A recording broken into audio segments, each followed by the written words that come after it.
Pastor Rissy, o amado líder chinês, 1836-1896. Acontecera o impossível e toda a população se condoía de tal tragédia. O Sr. Rissy, cidadão respeitado por todos, tornara-se crente. Fazia 2 anos que um pregador da nova religião pregava na província de Shanxi.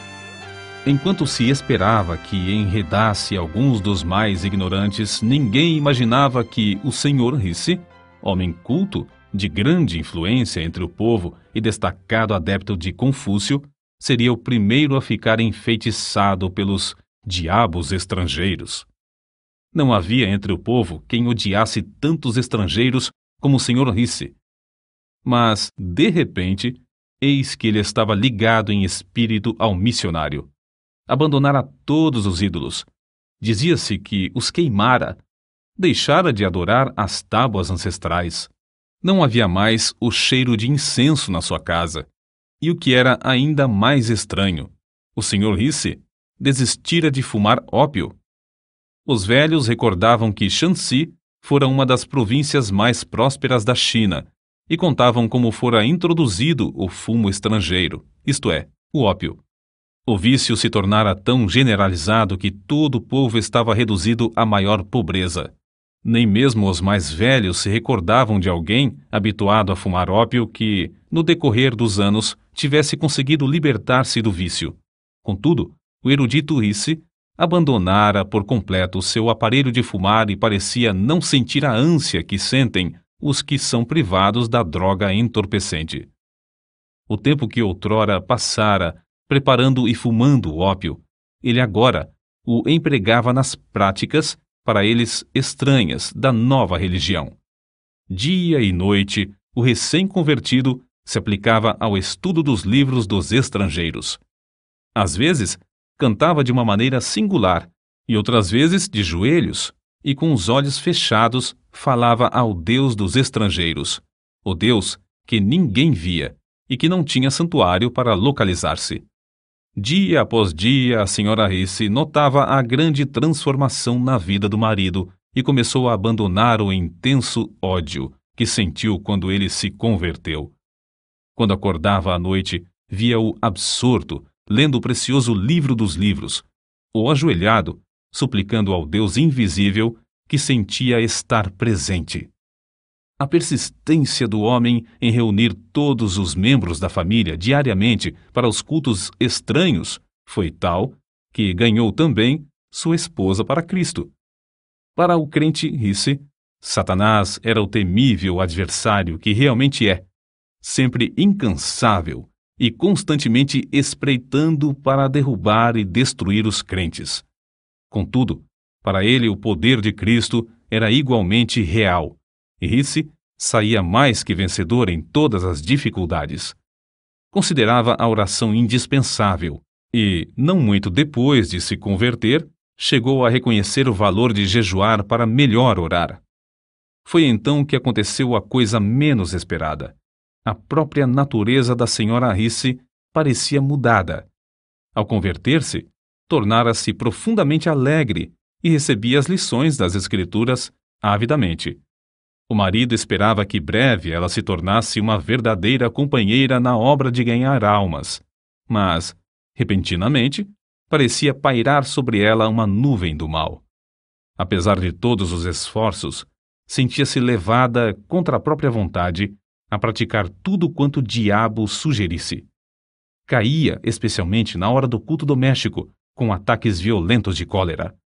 O povo então dizia: o Rissy e sua esposa estão ceifando o que semearam. É, como afirmamos desde o começo, uma doutrina do diabo. E agora, a Sra. Rissy está possuída de demônios. Durante algum tempo, o inimigo das almas parecia invencível. A Sra. Rissy, apesar de todas as orações dos crentes, continuava a definhar, ficando quase sem forças. Nesta altura, Rissy, confiando no poder de Deus, chamou todos os membros da família para jejuarem e dedicarem-se à oração. Depois de orarem 3 dias e 3 noites seguidas em jejum, Rissy, sentindo-se fraco no físico, mas forte no espírito, pôs as mãos sobre a cabeça da esposa e ordenou, em nome de Jesus, que os espíritos imundos saíssem para nunca mais a atormentarem. A cura da senhora Risse foi tão notável e completa que houve grande repercussão em toda a cidade. O povo reconhecera o poder dos demônios sobre o corpo e ali, diante dos olhos, estava agora a prova de um poder maior do que o do diabo. Mas foi o Sr. Risse, mais que qualquer outra pessoa, que se aproveitou dessa sensacional maravilha. Esforçou-se desde então de uma maneira nova a proclamar o Evangelho e dedicou-se, com crescente fé em Cristo, a orar sob todas as circunstâncias. Assim, de uma maneira simples e natural, Risse confiava que o Senhor faria o que prometera em Marcos, capítulo 16, versículos 17 e 18. Estes sinais acompanharão aos que crerem. Em meu nome expulsarão demônios, falarão novas línguas, pegarão em serpentes, e se beberem alguma coisa mortífera, não lhes fará dano algum, e porão as mãos sobre os enfermos, e estes serão curados. Em resposta à oração desse humilde crente, o Senhor cooperava com ele e confirmava a palavra com sinais, como em Samaria, Lida e outros lugares aos tempos dos apóstolos. E, tal qual os tempos antigos, homens e mulheres, ao verem o poder de Deus, convertiam-se ao Senhor. Nunca antes houve alguém para contrariar a Satanás em toda a província de Shanxi. Portanto, não é de admirar que ele estivesse enfurecido. Isso também foi como nos tempos antigos. A perseguição, entretanto, se tornou mais e mais severa até que, por fim, o povo planejou, ao tempo de uma grande festa pagã, passar cordas por cima dos caibros nos templos idólatras e pendurar todos os crentes pelas mãos até que se retratassem e negassem a fé na religião dos estrangeiros. Ora, Risse era tão prático como espiritual e levou o caso ao conhecimento das autoridades. Era novato na fé e não conhecia bem trechos das Escrituras como estes: Não resistais ao mal, e minha é a vingança, eu recompensarei, diz o Senhor. Fez tão grande alvoroço perante o mandarim que este, para se ver livre do homem, mandou soldados para defenderem os crentes. A perseguição, por isso, fracassou. O povo, assombrado da religião dos estrangeiros, submeteu-se. E grandes multidões afluíram aos cultos. Contudo, Risse, com o passar do tempo, sentia-se descontente. Os crentes não se desenvolviam como ele esperava. As pequenas igrejas, apesar de todos os seus esforços para alimentá-las, não cresciam. E, com qualquer perturbação, grande número de crentes se desviava da fé. Entre os seus próprios escritos, há um relato que mostra como, nesse tempo, Risse viu seu erro e se deu à oração. Por causa das investidas de Satanás, dormimos, eu e minha esposa, durante o espaço de 3 anos, com a roupa que vestíamos de dia, a fim de melhor poder vigiar e orar. Às vezes, num lugar solitário, passávamos toda a noite orando, e o Espírito Santo descia sobre nós. Sempre cuidávamos de pensar, falar e nos comportar de modo a agradar ao Senhor, mas então reconhecíamos, como nunca, a nossa fraqueza, que de fato não éramos coisa alguma, e nos esforçávamos para saber a vontade de Deus. Não há talvez maior prova de verdadeira conversão do que a influência sobre o próximo. Depois de Risse procurar estar mais perto do Senhor, foi eleito chefe pelo povo do vilarejo onde morava, cargo que recusou de início, porque não podia participar dos ritos no templo pagão. Mas esse fato foi previsto pelo povo, de modo que insistiram para que aceitasse a magistratura com a condição de ficar desobrigado de quaisquer solenidades que diziam respeito aos deuses. É somente ele nos mandar e nós faremos, dizia a multidão. Porém, quando Risse recusou, a não ser que o povo cessasse todas as cerimônias pagãs e fechasse o seu templo, todos voltaram para casa. Grande foi, pois, a surpresa quando, alguns dias depois, o povo voltou e concordou em fechar o templo. O erudito Risse era o único entre eles liberto do ópio e capacitado para chefiar o povo.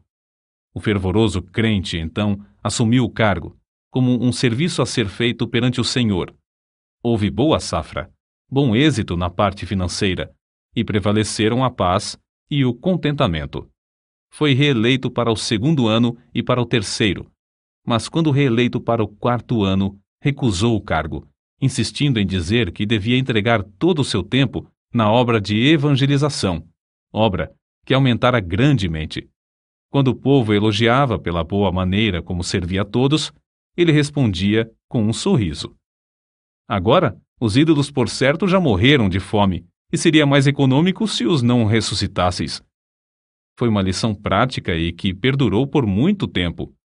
O grande problema que o pastor Risse tinha de enfrentar era o da salvação de um povo dado a fumar ópio. Devia haver um meio de libertar os infelizes escravos do desespero indescritível. Porque o Filho de Deus veio com um alvo definido de procurar e salvar os perdidos. Enquanto o pastor Risse orava sobre esse problema, foi dirigido a converter a sua casa em abrigo e convidou para ajudá-lo um missionário que tinha um remédio para aliviar a ânsia dos viciados quando privados da droga. No início, somente 2 dos interessados tinham a coragem de experimentar o tratamento. Os outros frequentavam o abrigo, dia após dia, para verem o resultado. Por fim, um dos pacientes, agonizante de corpo e mente, acordou os outros à meia-noite. Em resposta às orações, o Senhor, que é o mesmo ontem, hoje e para sempre, o aliviou imediatamente. O gozo do homem que fora liberto era tanto que, um após outro dos mais interessados, solicitaram permissão para começar o tratamento imediatamente. Nessa altura, faltou-lhes o remédio importado que usavam para diminuir os sofrimentos dos enfermos. Acerca disso, assim escreveu fervoroso Risse. Em oração e jejum permaneci perante o Senhor, rogando que me mostrasse quais os ingredientes necessários e me fortalecesse e ajudasse a preparar as pílulas para aliviar os que sofriam. Para distrair os pacientes e aproveitar o ensejo, o missionário ensinava-lhes hinos e passagens da Bíblia. Realizava cultos 2 vezes por dia e fazia os interessados repetir, hora após hora, trechos das Escrituras. Quando lhes faltava outro recurso, recorriam às pílulas preparadas pelo pastor Risse, as quais faziam o mesmo efeito do remédio importado. Contudo, o fiel Risse não confiava nas pílulas, nem as fabricava sem antes jejuar e orar. Costumava, ao fabricar as pílulas, passar o dia inteiro jejuando. Às vezes, de tarde, estando demasiadamente cansado para continuar de pé, saía para passar alguns minutos perante Deus. Senhor, é a tua obra, dá-me a tua força. Era o seu pedido, e sempre voltava renovado, como se tivesse comido e descansado. Um dos segredos do incrível êxito do pastor Risse na obra do abrigo era a audácia do seu amor para com os infelicitados cativos do vício do ópio. Amor que o levou a persistir e sacrificar tudo por eles. Quando caíam em alguma falta, ou mesmo tramavam para o derrubar, suportava tudo como somente o amor sabe suportar. Quanto mais o pastor Risse orava, tanto mais Deus aumentava a obra. E quanto mais crescia a obra, tanto mais ele sentia o anelo de orar. Em vez de ficar escravizado pelas inumeráveis obrigações, deliberadamente dedicava horas, e mesmo dias, frequentemente em jejum para orar perante o Senhor a fim de saber a sua vontade e receber da sua plenitude. Certo dia, quando assim orava, o Senhor o impressionou profundamente acerca do povo da cidade de Shaocheng, que vivia e morria sem saber o caminho da salvação. Mas como podia ele abrir outro abrigo em uma cidade da qual não conhecia os costumes? Como podia arranjar tempo? Porém, enquanto orava, o Senhor lhe disse: todo o poder me é dado. Mas como podia ir sem recursos? Não possuía dinheiro suficiente para pagar a passagem até aquela cidade. Persistiu em orar, e o Senhor continuou a aplainar as dificuldades. Dinheiro? Era de dinheiro que precisava para abrir os corações e ganhar almas? Se o Senhor chamava, não supriria a ele todo o necessário? Os muros de Jericó não caíram rentes ao chão sem a intervenção de mãos humanas? Assim, ao findar o ano de 1884, 5 anos depois da sua conversão, o pastor Risse era o dirigente de uma obra que se estendia de Tengitsuen, ao sul de onde morava, até Shaocheng, 60 quilômetros para o norte. Havia então 8 abrigos e um bom número de congregações espalhadas entre eles. Mas o pastor Risse não podia conter-se. À distância de um dia de viagem, ainda mais ao norte, estava a grande cidade do Rochal. Constrangido pelo amor de Deus, suplicava ao Senhor que o usasse para iniciar uma obra ali.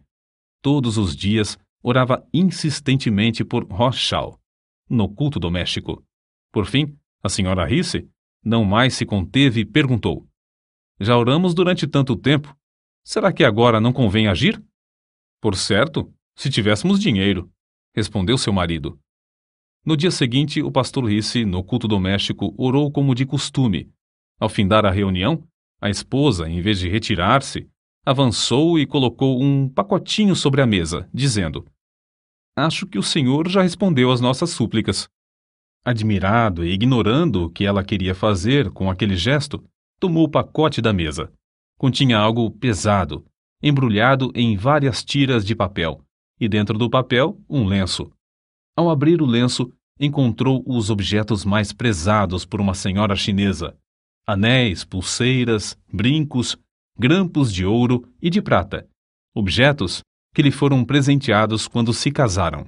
Com os olhos cheios de lágrimas, ele olhou para a esposa e notou pela primeira vez a diferença na sua aparência, sem os enfeites usados pelas mulheres casadas. Não havia mais aliança no dedo e, em vez dos enfeites de prata nos cabelos, viam-se as tranças seguras por fios de barbante. Quando ele quis recusar a oferta, ela insistiu alegremente, dizendo: Não faz mal, posso dispensar essas coisas. Rochal deve ter o evangelho. O pastor aceitou a oferta de sua esposa e sabia que ela representava profundo sacrifício. A doação foi suficiente para construir o abrigo, que logo se tornou um centro de luz e bênção na grande cidade. Depois de abrir o trabalho em Rochal, realizou-se uma convenção na qual foram batizados 70 dos novos convertidos. O poder de Deus era tal e a assistência tão grande às reuniões que foi necessário realizar os cultos ao ar livre, apesar das grandes chuvas. Como o evento se deu após um grande período de seca, os crentes não queriam orar ao Senhor para que retivesse a chuva. Certo moço endemoniado, do abrigo de Shaocheng, assistiu a essa convenção. Quando o poder de Deus começou a cair no culto, ele se tornou violento, tentando destruir-se e ferir as pessoas que estavam em redor. Quando o pastor Risse se aproximou, o moço deixou de gritar e de lutar. E os homens que o seguravam disseram: Ele está bom, agora está bom, o espírito já saiu. O pastor, contudo, não se enganou. Pondo as mãos sobre a cabeça do moço, orou com instância, no nome de Jesus. Houve alívio imediato, e quando o pastor se retirou, o moço parecia completamente liberto. Certo crente, comovido ao presenciar tudo isso, tirou $50 do bolso e disse ao pastor: Aceite isso, sei que as despesas da obra são grandes. O pastor, surpreendido, aceitou o dinheiro, mas ao pensar sobre o caso, sentiu-se turbado. A importância era muito elevada e ele a aceitara sem pedir conselho ao Senhor. Retirou-se imediatamente para levar o caso a Deus. Apenas tinha começado a orar, chegou um crente apressado. O endemoniado estava mais violento do que nunca, e os homens não podiam segurá-lo. Ao chegar o pastor à presença do moço, o espírito clamou: Podes vir, mas não te temo mais. Parecias tão elevado como os céus, mas agora é baixo, vil e insignificante. Não tens mais poder para me domar. O pastor, reconhecendo que perdera a fé e o poder ao aceitar o dinheiro, dirigiu-se ao crente que lhe o dera, enquanto o infeliz endemoniado blasfemava em alta voz. Devolveu toda a importância, explicando como, ao receber o dinheiro, perdera seu contato com Deus. Depois, com as mãos vazias, mas com o coração cheio de gozo, voltou novamente para onde estava a multidão alvoroçada. O moço continuava furioso. O pastor, porém, estava em contato com o mestre. Calmamente e em nome de Jesus, ordenou ao espírito que se calasse e saísse. O moço deu um grito e foi lançado ao chão pelo demônio, onde ficou alguns minutos contorcendo-se em dores agonizantes. Então se levantou, com o corpo abatido, mas completamente liberto do espírito maligno. Certo missionário escreveu o seguinte acerca de Risse: o pastor Risse era perenemente alegre, servia ao próximo incansavelmente, tratava todas as pessoas com a maior delicadeza. Nunca se comportou levianamente, nem desperdiçou o tempo em assuntos desnecessários. Ganhar almas era a paixão da sua vida. Era impossível estar com o pastor Risse sem orar. Seu instinto em tudo era o de olhar para Deus. Muito antes de clarear o dia, ouvia-o no seu quarto, orando e cantando horas a fio. A oração se parecia com a atmosfera em que vivia, e ele esperava e recebia de Deus as mais destacadas respostas. Lembro-me de que, certa vez, quando viajava com ele, hospedamo-nos em uma pequena pensão. Foi procurado por uma mulher que tinha uma criança de colo enferma e que sofria muito. Homens e mulheres, em todos os lugares por onde passava, também o procuravam. Reconheciam que era homem de Deus e que podia socorrê-los. O pastor Risse ficou em pé imediatamente, cumprimentou a mulher com o filhinho, tomou-o nos braços e orou pedindo a Deus que o curasse. A mulher, grandemente consolada, partiu. Algumas horas depois, viu o menino são, correndo e brincando. Tais acontecimentos eram comuns. Nunca me esquecerei da convenção realizada em Pyongyang. Ao nos aproximarmos do local, durante a noite, ouvi os crentes chorando e orando em voz baixa. Ali estava o querido pastor Risse, juntamente com um grande número de irmãos, todos ajoelhados, clamando ao Senhor e suplicando que salvasse seus parentes e amigos. Acreditavam no poder da oração e se dedicavam à intercessão. Durante todo o inverno, o pastor Risse esteve sob o poder do Espírito e transmitia esse poder ao próximo. Quando encontravam um auxiliar passando por alguma prova, jejuava, orava e impunha-lhe as mãos. O resultado era que, geralmente, os auxiliares recebiam o mesmo poder. Nesse tempo, também havia grande falta de sujeição à palavra de Deus. O pastor Risse, porém, em tudo entregava-se à oração. No decorrer dos anos, tornou-se poderoso em expor as Escrituras. A força e a resistência que Risse manifestava sob provações físicas e mentais eram extraordinárias. Recebia virtude de Deus para realizar a obra divina. Quando já velho, podia andar 45 quilômetros de uma vez, e depois de jejuar por 2 dias seguidos, podia ainda batizar 50 pessoas sem descansar e sem interrupção. Por fim, com a idade de 60 anos, no meio da lida desta vida, Deus o chamou. Na mesma sala onde, antes da sua conversão, fumava ópio, passou alguns meses de cama, sem qualquer sofrimento, apenas com as forças quase completamente esgotadas. Na manhã do dia 19 de fevereiro de 1896, ao fechar os olhos aqui no mundo para ir estar na presença de seu Senhor, centenas de seus filhos na fé, que o amavam ardentemente, não puderam mais conter-se, rompendo em grande choro e fortes soluços. Durante sua vida terrena, entregou tudo ao Senhor. Para ele, não existia coisa demasiado preciosa que não pudesse usar para o seu Jesus. Não havia labor árduo demais, se pudesse ganhar uma alma pela qual seu Salvador morrera. Nunca encontrou cruz pesada se pudesse levá-la por amor de Cristo. Jamais julgou o caminho difícil, tratando de seguir as pisadas de seu mestre. Assim, o fiel pastor Risse foi promovido para fazer serviço mais alto, mais sublime, para estar em mais íntima ligação com Jesus. A obra pioneira que deixou em Shaoxing, Tengsuen, Roshao, Taiyuan, Pyongyang e dezenas de outros lugares é como pujante fortaleza e como resplandecente farol, dissipando as trevas do paganismo na China. Os abrigos e as igrejas fundados nesses lugares permanecem como imponente monumento à sua memória.